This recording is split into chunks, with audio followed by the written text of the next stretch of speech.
Olá, investidores, sejam todos muito bem-vindos a mais um episódio da nossa série de entrevistas com os especialistas da Suno Asset. Hoje converso com Jacinto Santos, à frente do MGLG, o fundo imobiliário de tijolos de logística da Suno Asset. Vamos entender qual é a estratégia do fundo e o que esperar para 2023. Jacinto, seja bem-vindo, muito obrigada pela sua participação aqui no Suno Notícias. Olá a todos, muito obrigado pelo convite, Beatriz, um prazer falar um pouquinho mais sobre a Suno Asset, sobre o MGLG, que é o nosso fundo de tijolo. Muito obrigado pelo convite mais uma vez, um prazer estar aqui. Prazer é nosso. Bom, para começar, eu queria entender mais sobre o MGLG, em quais produtos financeiros ele investe. O MGLG, né, que é o MOG no Suno Logística, ele é um fundo que teve uma troca de gestão aí no meio desse ano, né, mais ou menos aí final de abril. Antes era um fundo de gestão da Mogno Capital e agora passa para a gente aqui da Suno. Ele investe em imóveis de cunho logístico e industrial, tá? Porque é o seguinte, o logístico é basicamente um centro de distribuição, né? Você armazena a mercadoria e depois distribui, né? Conforme aí a necessidade ali do locatário. São basicamente lojas assim grandes que têm um centro de distribuição assim, espalhados pelas grandes capitais e grandes centros urbanos, né? Do outro lado você tem indústrias, né? Indústrias de produtos bastante específicos. Então a gente tem esses galpões, né? São espaços em que as indústrias locam para produzir esses produtos, né? E é o seguinte, a gente costuma falar no mercado imobiliário que o imóvel industrial e logístico ele é muito parecido. Porque se você, por exemplo, tiver uma desocupação de um locatário, seja logístico ou industrial, é muito simples adaptá-lo para uma indústria ou para um centro de distribuição, por exemplo. É muito simples, então você consegue ter essa flexibilidade. Claro que se a gente pegar as indústrias, por exemplo, são operações muito específicas, né? E dificilmente o locatário sai. Claro que pode sair por N motivos, né? Mas é mais difícil, porque nos nossos imóveis hoje são operações muito importantes para os locatários. Tá? Então é basicamente isso, né? São imóveis de logística e indústria que o MGLG investe hoje. E para o investidor, né? Qual é a vantagem de investir em um fundo de tijolos? O fundo de tijolo, ele é mais fácil de entender, é um produto que é muito fácil o investidor ter informações e também a compreensão de como funciona, porque é o seguinte, o brasileiro ele investe em imóveis de forma direta. Quem não conhece, por exemplo, um amigo, um parente, por exemplo, que compra terrenos, constrói casinhas ou casas geminadas ou prédios assim, um pouco mais baixos, 3 ou 4 andares e loca depois. Já é tradicional, né? Exatamente. O fundo imobiliário, assim, claro que é um investimento indireto em imóveis, porque você investe nos imóveis por meio do fundo, que é negociado em bolsa, né? Mas é fácil de entender, porque basicamente os imóveis têm a locação, a pessoa recebe, e o fundo imobiliário tem as locações que os locatários pagam, que é repassado aí para os investidores. Claro, líquido de todas as despesas do fundo, né? Então, assim, é muito mais fácil entender, né? E claro que você tem a vantagem da isenção do imposto de renda nos rendimentos, tá? Esses rendimentos eles são mensais. Claro que você tem algumas condições para os rendimentos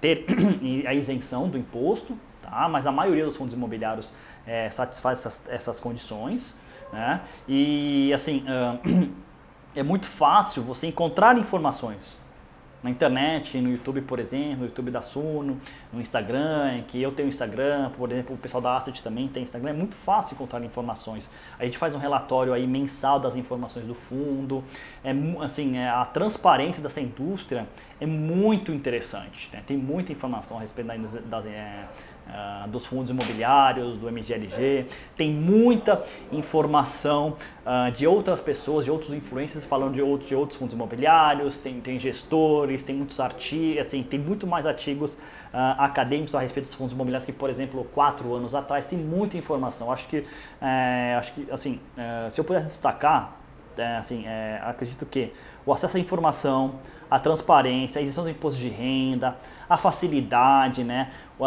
O investimento fracionado, porque um fundo imobiliário, por exemplo, assim, você consegue comprar a partir de uma cota. Agora, um imóvel não, você tem que comprar o imóvel inteiro, né? Então, o fundo imobiliário permite isso, né? né? Um investimento fracionado. E ele é muito mais líquido, por exemplo, com um imóvel propriamente dito. O imóvel propriamente dito, você precisa de um tempo para assim, colocar no mercado, à disposição no mercado, em condições de comercialização. Você precisa preparar o imóvel, porque geralmente o inquilino que antes estava lá preparou o imóvel da forma que ele queria, mas você precisa preparar para colocar de novo à venda. Sim. Então você tem um tempo, você precisa contratar mão de obra, né? E a obra, por exemplo, se for uma obra, vamos dizer assim, de muito impacto, pode demorar, e geralmente obra atrasa, você tem atrasos, né? Então você tem todo esse tempo para depois colocar no mercado, sendo que você vai ter que pagar uma companhia, uma imobiliária para encontrar possíveis locatários para você.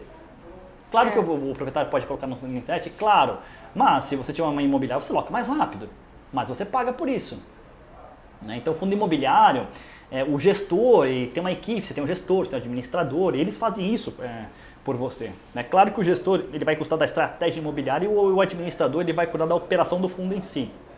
Mas você tem alguém que faça isso para você. Então você não tem essa dor de cabeça do que teria se investisse num imóvel de forma direta, né? Então essas são as principais vantagens aí que eu acredito que existam nos fundos imobiliários. Como você disse, esse era um fundo de gestão da Mogno, né? E agora foi para a Suno Asset. Como foi essa transição entre as duas casas? A transição ela foi amigável.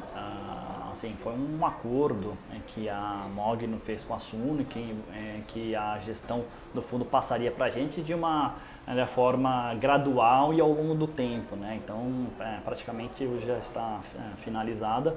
Então, foi bem um acordo entre cavalheiros e foi, assim, claro que teve alguns percalços no caminho, mas nada que comprometesse, assim, vamos dizer assim, a boa fé de ambas as partes em fazer o acordo acontecer, tá? Então foi bem amigável, né? Então assim, foi bem tranquilo, a Mogno nos ajudou bastante ao longo do tempo, então assim, não aconteceu nada que pudesse, vamos dizer assim, invalidar esse acordo ao longo do caminho, foi bem tranquilo. Bem legal. E quais são os próximos passos do MGLG para o futuro, principalmente pensando já em 2023? Bom, a gente convocou uma AGE, uma Assembleia Geral Extraordinária, né? Para basicamente mexer um pouco na estrutura e do regulamento do fundo, né? Foi aprovado inclusive por unanimidade entre os investidores que o regulamento do fundo a gente vai mudar todo esse regulamento. O fundo ele vai mudar de mandato. Hoje o mandato do fundo é logística, sendo que na verdade a gente mudou para híbrido, ou seja, a gente pode investir não só em galpões industriais e logísticos, mas por exemplo escritórios, supermercados, por exemplo, hotéis, enfim, assim, tudo relacionado a tijolo de cunho imobiliário, né? A gente quer transformar esse fundo em um fundo híbrido grande de tijolo, né? Claro que a gente aprovou também que a gente pode até investir até 10% do nosso patrimônio líquido em títulos financeiros de cunho imobiliário, por exemplo, um CRI, uma LCI, tá? Mas realmente até 10% é bem pouco, tá? Embora o mandato pela Ambima você pode investir até 1/3, tá? Sendo que os outros 2/3 é em tijolo, né? A gente aprovou também a mudança do nome do fundo, agora o fundo vai se chamar Sunolog, né? Muito provavelmente o ticker se dará pelo código SNLG11, claro que ainda vai se confirmar isso com a B3, mas muito provavelmente vai ser esse mesmo. Mudamos também a data de pagamento dos rendimentos e também a data de anúncio, agora será padrão Suno, que é todo dia 15 do mês ou anterior se tiver feriado ou final de semana, tá? E o pagamento todo dia 25 ou anterior, caso houver feriado, né? Ou caiu dentro de um final de semana. E também a gente aprovou a aprovação de possíveis conflitos de interesse, caso, por exemplo, a outra contraparte que está negociando os ativos seja uma empresa do mesmo grupo. O que acontece é o seguinte, porque o fundo, ele até pode comprar um outro ativo, mas por uma questão de, vamos dizer assim, de reduzir o conflito de interesse, uma contraparte teria que ser, vamos dizer assim, não relacionada. Mas isso até pode ser aprovado se estiver em regulamento e se os cotistas disserem que sem nenhum problema, tudo bem. Isso pode ser feito, a gente aprovou também. Ou seja, se por exemplo um outro fundo da Suno quiser vender, por exemplo, um CRI para o MGLG, que muito provavelmente vai se tornar o SNLG, a equipe que trabalha aqui com a gente na gestão analisa e se fizer sentido a gente compra. Então é isso, é a aprovação do conflito inteiro, ou seja, já está aprovado, os cotistas já aprovaram, né? Então assim, daqui para frente que eu espero que o fundo cresça em patrimônio, tenha mais ativos de diferentes setores e promova uma diversificação de teses de investimento de tijolo. Isso é muito importante, né? Porque assim, a gente sabe que se um setor tiver assim, muitas dificuldades operacionais, por qualquer motivo que seja macroeconômico ou micro, que é dentro da empresa, eu tenho outro setor que compensa isso e eu vou, claro, dar uma atenção especial para quem tem dificuldade. Mas do outro lado eu tenho um outro setor, um outro locatário que está muito bem e paga o aluguel normalmente, né? Então essa é a nossa cabeça para o fundo daqui para frente. A gente precisa crescer o fundo. Excelente, muito importante essa transparência também com o cotista. E pensando agora, olhando um pouco para trás e para frente, né? A gente enfrenta um cenário um pouco estressado em relação à economia, política, mudança de governo. Tivemos aí inflação em alta dos juros por um tempo extenso também. E eu queria entender como o MGLG tem driblado essas questões para manter a sua rentabilidade e qual será a estratégia do fundo para o próximo ano também. Daqui para frente é o seguinte, como a gente tem um novo governo aí que vai assumir em janeiro, né, provocou muito estresse no mercado. Por quê? Porque não existe uma transparência a respeito da política econômica que será adotada. O que a gente tem especulações. Então é o seguinte, quando você não tem certeza e, portanto, você tem uma incerteza, o mercado ele começa a ficar estressado. Por exemplo, a curva de juros futura começa a subir, né? O mercado começa, por exemplo, a tirar investimentos, investidores estrangeiros tirando recursos da bolsa, por exemplo, empresas parando os investimentos de estudos para novos projetos, por exemplo, né? Assim, você tem muito provavelmente uma inflação, né, que pode começar a aumentar de uma forma mais veloz, né, porque você tem muito provavelmente uma freada dos investimentos, da expansão, e muito provavelmente você tem pessoas infelizmente sendo demitidas, né? E com uma inflação ainda andando, você pode ter aí um caminho para uma recessão, né? Muito provavelmente a gente terá no ano que vem uma taxa de juros de 13 e 75% ao ano, por um período mais longo do que o previsto, né? Muito provavelmente, se ocorrer tudo bem, né, se houver alguma sinalização do governo por exemplo, de algum artifício para manter a responsabilidade fiscal, talvez a gente tenha alguma redução da taxa de juros a partir do segundo semestre do ano que vem, muito provavelmente no quarto trimestre, tá? Então mais para o final do ano. Então até lá, o que vai acontecer? Muito provavelmente, tá? Muitos fundos imobiliários vão ficar de lado. Eles até podem subir, mas depois eles caem um pouco. Então eles assim, muito provavelmente eu não vou ver uma alta muito expressiva de muitos fundos imobiliários de tijolo, tá? Provavelmente para papéis que estão recuperando aí o rendimento que é resultado da inflação, talvez para tijolo eu acredito que realmente possa ficar de lado. Tá? Para o SNG ou MGLG, pelo menos até o momento, como a gente vai assim, se proteger? Diversificando justamente a tese e, né, procurando trazer novos ativos para o fundo, ou, por exemplo, né, fazendo uma amortização extraordinária de dívida que a gente tem. A amortização extraordinária é quando existe um pagamento de uma parcela da dívida fora do cronograma estabelecido. Por isso o nome extraordinária. Se fosse dentro do cronograma estabelecido, seria ordinária. Né?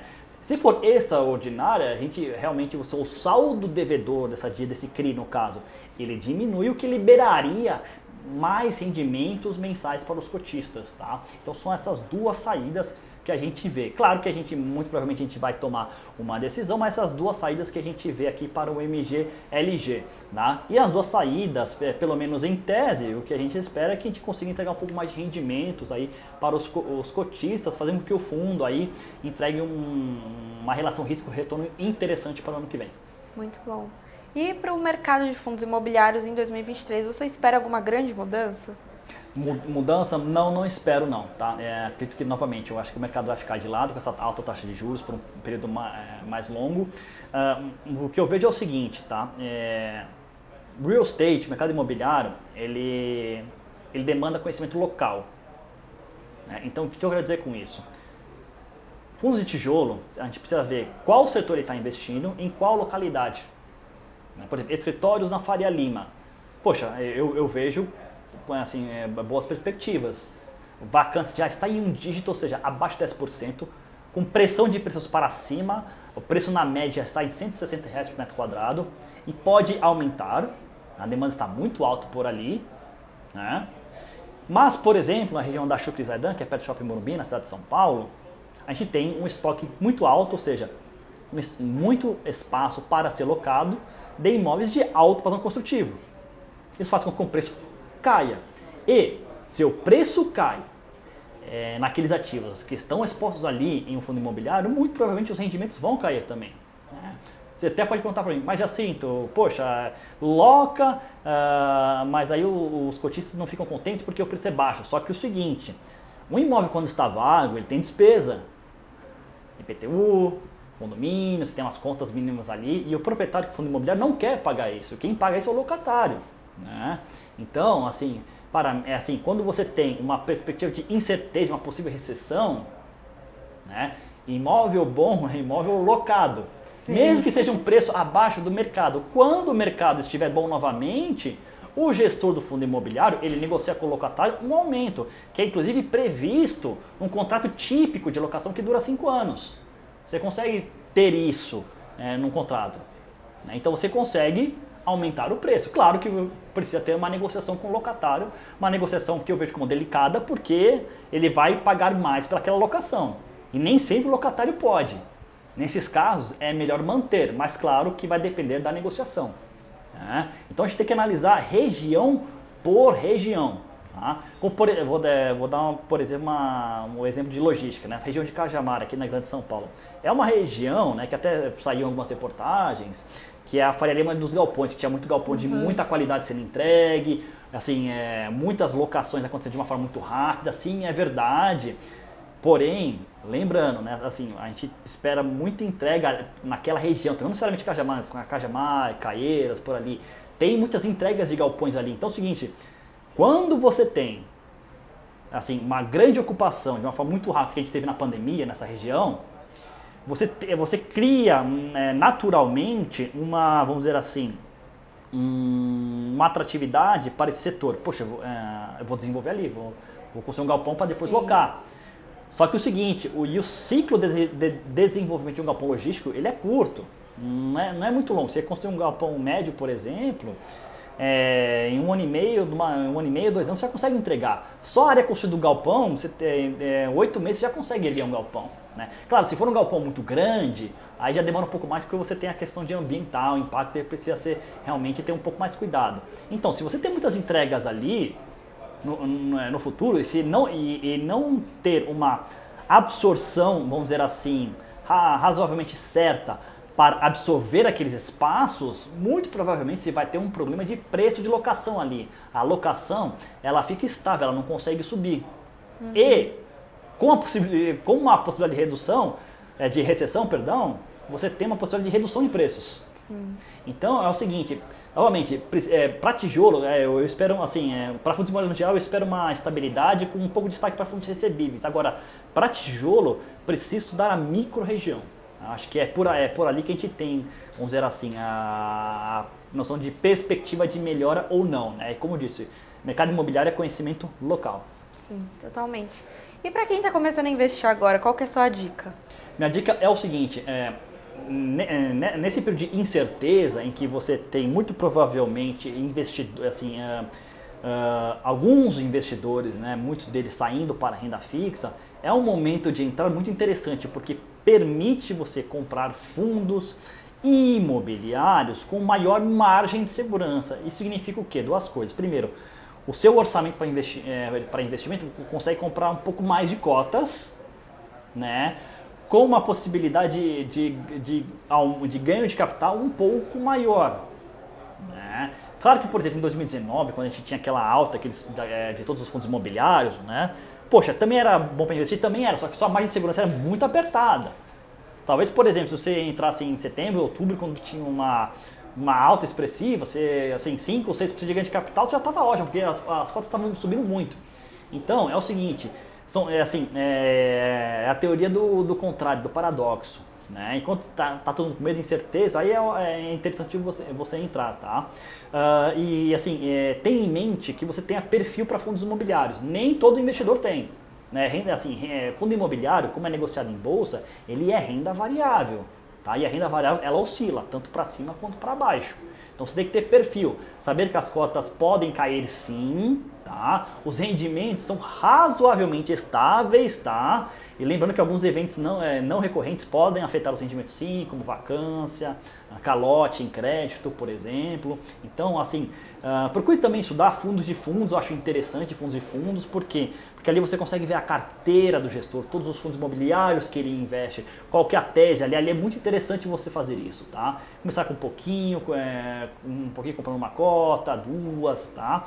E tenha conforto na tese de investimento que o fundo tem, ou seja, no que ele investe. Tenha conforto. Se você se sentir confortável, vale a pena o estudo mais aprofundado para fazer algum aporte. Então acho que essas são as minhas duas recomendações. Bom, muito obrigada, Jacinto, pela sua participação, por toda a sua experiência dividida aqui com a gente. Para você que é investidor e acompanha o Suno Notícias, não perca as próximas entrevistas. Teremos uma série de outras conversas com gestores aqui da Suno Asset. Não se esqueça, portanto, de se inscrever no canal, deixar o seu comentário e o seu like nesse vídeo. Até a próxima entrevista.